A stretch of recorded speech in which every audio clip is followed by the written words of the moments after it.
be talking about lifestyle modifications for hypertension. The first one being diet. DASH diet is the most common, where it limits sodium and fat intake. It's recommended to consume less than 2.3 milligrams of sodium a day, but it's even better if sodium can be reduced to less than 1,500 milligrams a day. Just to put that into perspective about how much sodium they will be cutting out of their diet, the average sodium intake for men is 4,200 milligrams a day and women is 3,300 milligrams a day. When educating your patient on cutting out the sodium from their diet, you also need to include the caregiver, which could be a wife, for example, or whoever's preparing their food. They must learn about the low sodium diets because they're the one preparing the food, cooking, and implementing the sodium into the patient's diet. So there is the Salty 6, which is a list created by the American Heart Association, which helps identify foods high in sodium.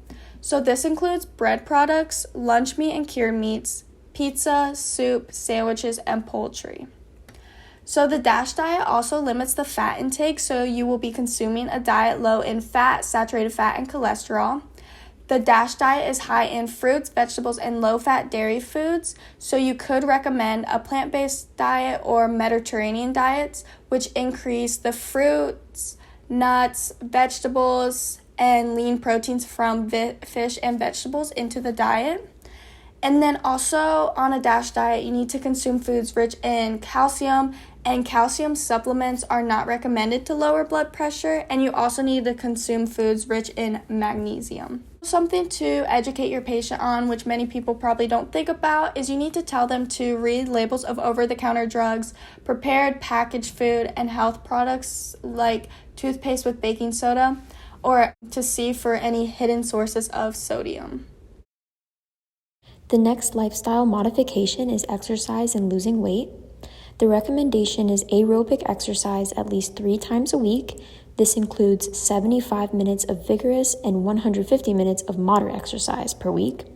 For those ages 18 to 65, moderate exercise looks like a brisk walk with a noticeable increase in pulse, and that has the potential to lower systolic blood pressure by 4 to 9 millimeters of mercury. It also helps promote relaxation and stress relief and can decrease body weight over time. They also recommend to perform muscle strengthening exercises at least 2 times a week. And ultimately, this should be safe and enjoyable for the patient. You can recommend shopping malls, especially early in the morning. They are flat, safe places to walk. Certain health and fitness clubs offer discounts, as well as health insurance companies. And you ultimately want to advise the patient to maintain body mass index less than 30. And for every 1 kilogram lost, their blood pressure can decrease by 1 millimeters of mercury. So it's important to stress the importance of losing weight. And ultimately, a calorie restriction plus moderate physical exercise can reduce the risk of hypertension. Limit alcohol and caffeine consumption. Drinking 3 or more alcoholic drinks a day increases the risk for cardiovascular disease and stroke. Excess alcohol consumption results in cirrhosis or scarring of the liver, and this can cause secondary hypertension. Limit alcohol intake to 2 servings per day for men and 1 serving a day for women.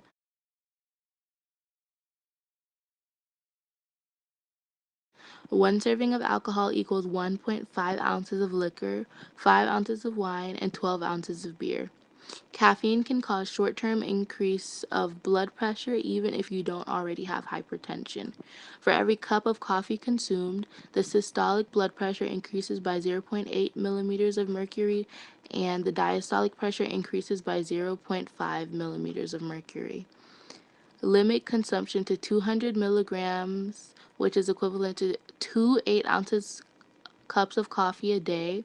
However, the U.S. FDA says that 400 milligrams, which is 4 cups of coffee, is generally safe for most people. It is important for people with diabetes to manage their blood sugar levels to prevent complications and maintain their overall health. Clients with diabetes should aim to keep their blood sugar levels within the recommended reference range of 90 to 130 milligrams per deciliter but they should try to keep it under 100 milligrams per deciliter, and the target range can vary from person to person. High blood sugar levels over time can contribute to the development of atherosclerosis, which is a condition where fatty materials accumulate in the blood vessels, which can lead to blockages, which makes it harder for blood to move through the vessels, and it increases the blood pressure because they have to work harder to pump the blood. Proper blood sugar control can help reduce the risk of this. Diabetics' risk of developing hypertension is often 1.5 to 2 times higher compared to individuals without diabetes, so managing blood pressure through lifestyle changes and medication, if necessary, is important. Changes you can make to your daily lifestyle to lower or manage your blood sugar include regular physical activity, managing your carb intake, eating fiber-rich foods like fruits and vegetables and whole grains, staying hydrated, eating foods low on the glycemic index like unsweetened Greek yogurt, lentils, and beans, and continuously monitoring your blood sugar to make sure it doesn't get too high. Stop smoking. Using nicotine patches or engaging in smoking cessation classes are potential strategies to help you quit. There are many other cessation options you can explore, such as nicotine replacement therapy, medications such as bupropion or varenicline, as well as support groups. Nicotine in tobacco causes vasoconstriction, which in turn increases blood pressure. Smoking can cause an acute increase in blood pressure and that increases the risk of malignant and masked hypertension. You can lower your blood pressure by about 10 to 20 milligrams of mercury when quitting smoking in combination with other lifestyle modifications. If smoking is continued, teach them to monitor their blood pressure regularly.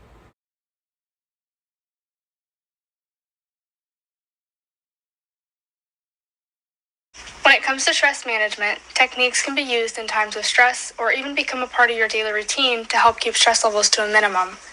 Some activities include yoga, massages, meditation, journaling, reading, or any other hobby that makes the patient calm and happy. There are many factors and components that impact stress, and negative stress hormones can cause or worsen hypertension.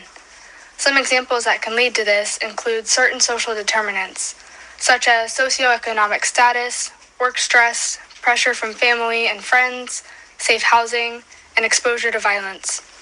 Nurses should keep a lookout for signs of stress in patients and have open, calm conversations with them to help determine if referral should be made to counseling services, community support groups, or provide information on housing assistance to aid in basic needs.